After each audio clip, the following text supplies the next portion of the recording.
څوک چې مې وژني همغه مې جنازې له راځي. څوک چې مې وژني څوک چې مې وژني همغه مې جنازې له راځي. په فاتحه کې مې هم ناست دي اندازې له راځي. او دا خو به کېږي چې پردی جنګ دې خپل کور ته راوړو. دا خو به کېږي چې پردی جنګ دې خپل کور ته راوړو. دغه فساد به اوس ضرور ستا دروازې له راځي. سلامونه نیکې خیر احترامات قدرمن ستاسو ورور ستاسو ملګری انورخیال بونیري یم. مزولا جان ساده صاحب را سره ناست دی.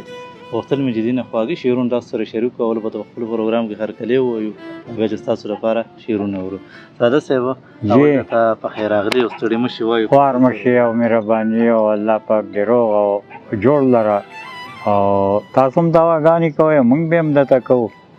خو خبره دا ده دا مخکې تاسو واورېدل خو زه دومره څه به یې ولې موږ ته به زه که نه هغه مخکې ورځو کې ما خپل ځای کې پروګرام و هغه شیخ ادریس صاحب هغه خو شهید شوی و که نه هغې کې ما یو څه د هغې نه مخکې مې لیکلي وو خدای شته چې هغه ژوندی و. واو چې دلته هر هوښیار سړی قتلېږي.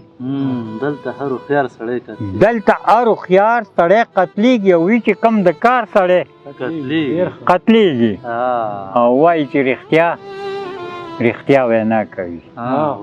وایي چې رښتیا او رښتیا وینا کوي هغه ایماندار سړی قتلېږي.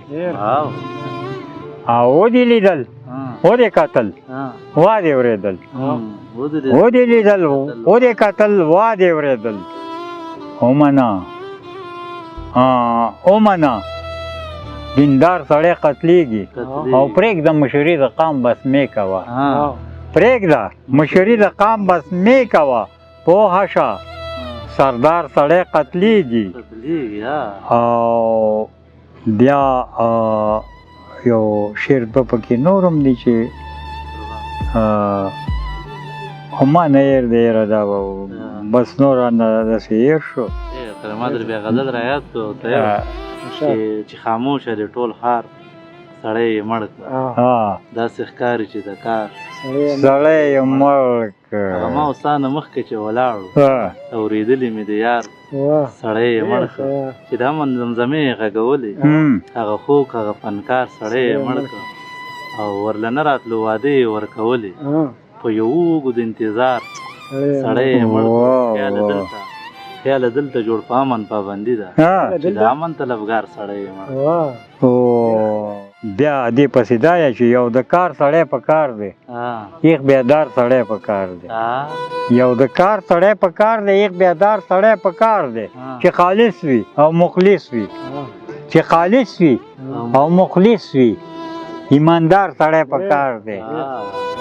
او بیا وایي که نه چې طیب صاحب شعر دی چې په سر د قافلې ځي چې په سر د قافلې ځي نر سالار سړی په کار دی. چې په سر د قافلې ځي نر سالار سړی او چې په هره تبه ساز وي چې په هره تبه ساز وي تابعدار سړی په کار دی. او چې وي پاک له تکبره چې وي پاک له تکبره سم خاکسار سړی په کار دی. او بیا وایي هسې شته سرونه ډېر دي هسې شته سرونه ډېر دي د داستار سړی په کار دی. او نور پکې ډېر دی خو ما نه هېر دی اوس آخري به کړو خو چې ساده وي او صادق وي چې ساده وي او صادق وي دیانتدار سړی په کار دی. وایي په امن خو ما ټول لیکلي که نه چې موږ ملګرتیا د چا د ظلم او د زور نه کوو. خو دا ما ته یو قطعه یاده نور نه وایي چې موږ ملګرتیا د چا د ظلم او د زور نه کوو. امن هم خوښ دی امن غواړو شر او شور نه کوو.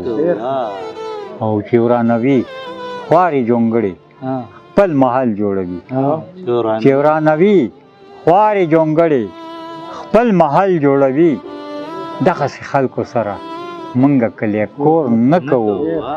او د تکبر او تعصب نه مو ځان بچ ساتلی د تکبر او د تعصب نه مو ځان بچ ساتلی. یو انسانانی مونږ پر د سپینو تور نه نه کوو کوو اصلي خبره دغه ده که نه او بیا وایي چې هره خبره مو د امن او سکون کړې ده هره خبره مو د امن او سکون کړې ده کومه خبره چې د نن دا مو پرون کړې ده کومه خبره چې د نن دا مو پرون اور لګېدلی بس یوازې د پښتون په کور دی اور لګېدلی بس یوازې د پښتون په کور دی کومه ګناه ده چې دا یو ګینې پښتون کړې ده او بغیر د خدایه مو اواز بل چاته کړی نه دی بغیر د خدایه مو اواز بل چاته کړی نه دی خپله دفاع مونږ په خپله د ژوندون کړې ده او د ملک او قام په ننګ مو ډېرې قربانۍ ورکړي د ملک او قام په ننګ مو ډېرې قربانۍ ورکړي د خوشحالۍ شپه مو اکثر په میګتون کړې ده دا پوره دی خو ما نه ویل دا چې بس کم به سړی یاد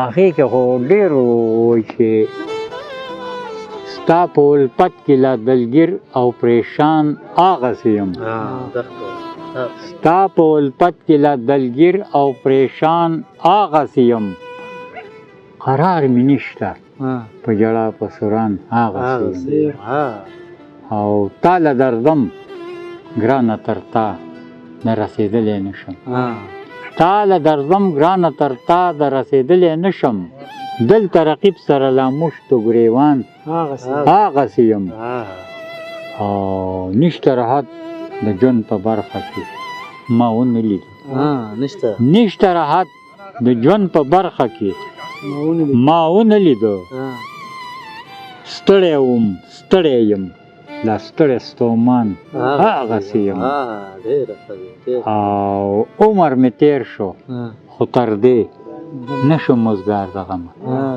عمر مې تېر شو خو تر دې نه شو مزګار د غمه ځان ته چې ګورم د غمونو داستان هغسې یم او شعرونه پکې به وي خو ما نه والله هېر دی ځان ته چې مې وکتل جهان ته چې مې وکتل سر په سجده شوم جانان ته چې مې وکتل او مام لکه منصور د ان الحق اواز په جار وکړو مام لکه منصور د ان الحق اواز په جار وکړو ماتې مې تڼۍ وې خپل ګریوان ته چې مې وکتل وسلام